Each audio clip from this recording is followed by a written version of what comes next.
Primary school থেকে যখন high স্কুলে উঠি তখন নিজের কত বড় বড় মনে হয়। আর ক্লাস 6 থেকে 10 পর্যন্ত এই 5টা বছর কত স্মৃতি ছিল, কত ভালোবাসা ছিল। আর আজকে সবকিছু ছাইড়াই এসএসসি পরীক্ষার জন্য বিদায় নিতে হইতাছে। কিচ্ছু করার নাই, কারণ দুনিয়াতে কিছু পাইতে হলে কিছু হারাইতে হয়, এটাই হয়তো স্বাভাবিক। আর জানি না ওই হারামি বন্ধুগুলোর সাথে কবে দেখা হবে, তবে এতটুক সারা জীবন মনে থাকবো স্কুল লাইফের মতো বেস্ট একটা লাইফ আর জীবনে কখনো হয়তো আসবে না, আর আসবোও না। তোদের অনেক মিস করমু রে হারামিগুলা।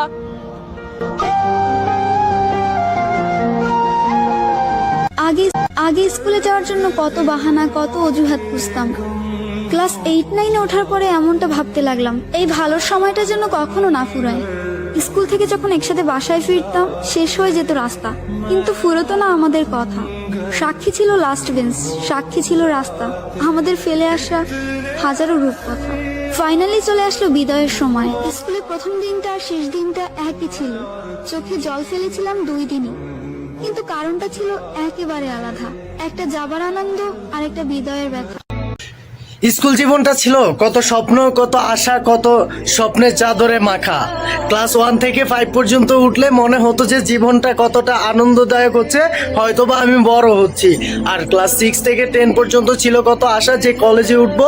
স্কুল লাইফ শেষ করে আজকে জীবনের তাগিদে এক একটা বন্ধু এক একটা জায়গায়।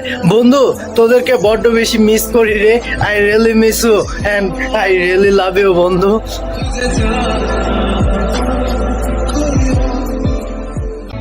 স্কুল জীবন ছাড়তে চাই না, কিন্তু ছাড়তে তো হবেই। নতুন কলেজে যাব, নতুন বন্ধু হবে, কিন্তু স্কুল জীবনের বন্ধুগুলাই শ্রেষ্ঠ হয়ে থাকবে।